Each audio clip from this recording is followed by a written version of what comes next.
Hi, I'm Heather Zabindin. I'm a public historian from the Central Arkansas Library System. My office is housed in the Roberts Library across the street from the main library in Little Rock. I program for the Butler Center for Arkansas Studies and the Encyclopedia of Arkansas. I've been at CALS since 2017, and before that, I worked on the Life Interrupted project and at the Central High Museum and Visitor Center, the Old State House Museum, and Mosaic Templars Cultural Center. So, in this session, we're going to talk about 10 ways to supercharge teaching Arkansas history.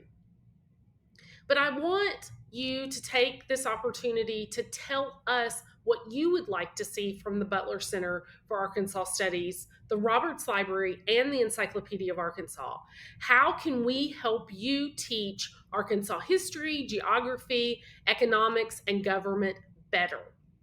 So, after you watch this, if you have some ideas for us, please drop me an email. My email address will be in the description of the YouTube video or at robertslibrary.org. So, usually at this point in the program, an in person program, I ask teachers how many of you are familiar with the Encyclopedia of Arkansas and how many of you use it in your classroom. And we usually get a pretty good show of hands. For the past 17 years, the staff of the CALS Encyclopedia of Arkansas has tried to make sure that the story of this place, Arkansas, is documented in an accessible digital format. This free resource has almost everything you might want to know or think you might want to know about the 25th state. And the EOA staff are in the habit of finding the most unique of these stories to tell. The Encyclopedia of Arkansas launched in 2006 with 700 entries and 900 pieces of media. You can stop by the EOA by going to encyclopediaofarkansas.net, and you can find all kinds of interesting tidbits just on our homepage. For instance, you'll see this day in Arkansas history and photo of the day. These make great do-nows for students. As well, you'll see trending entries and what's been newly added or updated. And we're updating all the time. When someone we have an entry on dies, we often are the place the newspaper checks to confirm that this is in fact true. So now in 2023 or June of 2023, we have more than 7,000 entries. And we have entries on everything, every incorporated community and hundreds of unincorporated ones. We have entries on government officials, including those who have served in Congress, Arkansas congressional officers, individual state legislators, even significant sheriffs, mayors, and county judges. We have entries on civil rights organizations from the national level, such as the NAACP, to the local level, such as organizations like CLOB, Council for Liberation of Blacks. We have military events, particularly about the Civil War. So we have Pea Ridge and Prairie Grove, which are major battles. And then we also have entries on small local skirmishes. Basically, if someone in blue met someone in gray in the woods in Arkansas between 1861 and 1865, we probably have an entry documenting it here. And we also have entries on the natural environment, science, so birds, fish, mammals, as well as fungi, ferns, and jellyfish. And we're developing more all the time. Currently, we're working on developing entries on every movie set or filmed in Arkansas, as well as every book, television show, and even episode set in the state. Take a look and search for X-Files and see what I mean. Work used by government agencies and officials, students, the media, genealogists, and historians, both locally and nationally. Users have come from every continent, including Antarctica, and more than 230 countries. We have over 175,000 users per month. And we are the only state encyclopedia produced by a public library. And we have media, because what is an entry without pictures to illustrate it? Right now, June 2023, we have over 13,000 pieces of media. We've worked with archives, libraries, museums, and universities around the state and the country to make sure that the EOA has visual images to illustrate our entries. But we're always looking to find more. We rely on everyday citizens like you to help us locate entries, to locate photos to go with our entries. So, what do we offer especially for teachers and students? Well, we have a link page. Who doesn't love a good link page? For other Arkansas history information on the web. So, our link page has links to state parks and Arkansas heritage sites, to the Arkansas Economic Development Census Data site, and other archives and special collections repositories. We also have a link to our lesson plans. There's 116 in total.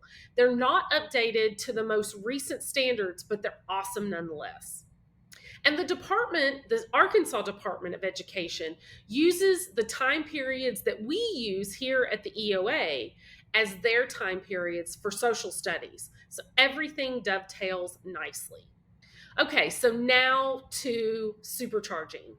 Number one, the entries on the EOA are peer reviewed. What is peer reviewed, you ask? Peer review means that our entries are fact checked by staff and reviewed by at least 3 scholars before they are put online. We use the same process that scholarly journals and other sources use to make sure our entries are accurate and correct. Unlike Wikipedia, where anyone and everyone can make changes to articles, the EOA site is locked and doesn't use unvetted volunteers. And even though we are an encyclopedia, National History Day doesn't classify us like other encyclopedias and allows the EOA to be used as a secondary source, not a tertiary source. Number 2, you can use the EOA as a starting point for student self-guided research. Assign students to find an entry and then scroll down to the bottom for the additional information section. This is the source material the author used. Have students explore these sources to see how the author used these primary and secondary sources to construct the entry, or use these sources as a deep dive into the topic. Number 3, at the EOA, we love a chart. We have charts for general Arkansas info, as you'll see here in the Arkansas overview page, as well as a comprehensive list of steamboat disasters in Arkansas, as well as documented accounts of every lynching that took place in Arkansas. Plus, we have charts for each of our city and town entries that include latitude and longitude coordinates, altitude, area in square miles according to the most recent census, population according to the most recent census, and date of incorporation. We also have a table with the historical population from the United States Census on each town and city entry. I haven't unlocked it yet, but I know there's a way to use these charts for math and problem solving. Can't you see it? Number 4, one of the newest initiatives that we've somewhat completed is to create a comprehensive list of all the steamboat disasters in Arkansas. We have a general entry on steamboat disasters, a chart, of course, of fatal steamboat disasters in Arkansas, which totals 49, as well as individual entries on most of these fatal disasters. It is more than just the Sultana, although that is the most famous one. Number 5, as I've mentioned, we have an overview entry about Arkansas, but we also have entries on all the official state things, like the creed and the motto and the flag and the seal, but also the official state beverage, which is milk, the official state cooking vessel, the Dutch oven, the official state grape, the Cynthiana, and the official state musical instrument, the fiddle. Number 6. Over the past few years, we've worked to add entries in media on plants and animals and other non-history things that live in the natural state, like slime molds, that's pictured here, and mites, parasites, amphibians, fish, bugs, and other creepy crawlies.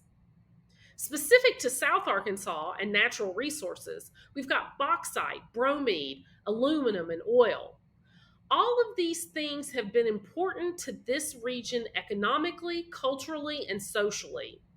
Ask people from El Dorado and Smackover or Norphlet about oil and bromide, and I guarantee you will understand how these things can be tied to a regional identity. Number 7. As I mentioned earlier, we have media. Over over 13,000 pieces. I was either going to make it lower or higher, including photos, maps, audio files, and digitized documents. I believe visuals are so important for engaging students. History is not just words on a page. It's not just names, dates, and places. It's about context. We are also working to develop a series of short videos that you can use in your classroom. Number 8. Who doesn't love a map? We have 363 maps, from historic maps to topographic maps to maps we've created to make sure they existed. Number 9. We are probably most proud of our search function. We have spent the last few years tweaking the search function so you can find what you're looking for when you're looking for it. And if you misspell something or mistype something, the search will automatically figure out the "did you mean" and take you to the right entry. And if you search for a keyword that shows up within the text of the entry, but it's not in the title, the word will be highlighted within the text of the entry, so you will know why the entry popped up. Number 10, throughout the EOA, you're going to find lots of hyperlinks within the text of the entry. This might be the most supercharged thing of all. This internal linking will really supercharge your teaching and your students' learning.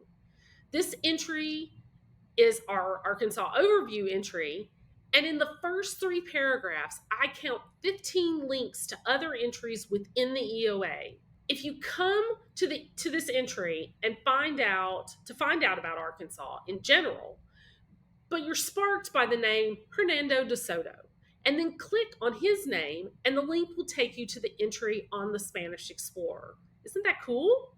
What is a teacher workshop without bonus points? If you assign your students a History Day project, or if you're thinking about it, the EOA compiles a list of entries that are relevant to the annual theme. This year's theme for 2023-2024 is Turning Points in History, People, Places, and Ideas. And entries on our list include Indian removal, the Louisiana Purchase, the Blytheville comic book ban of 1954-1955, and Japanese American incarceration during World War II. So that's how to supercharge your teaching Arkansas history using the Encyclopedia of Arkansas. But we'll also come to your school, in most cases virtually, and provide programs, activities, and guided research experiences for your students. This is just the tip of the iceberg. The CALS Encyclopedia of Arkansas is a rabbit hole I encourage you to jump down. No matter what you're interested in, Arkansas has it, and the EOA is where you can start looking.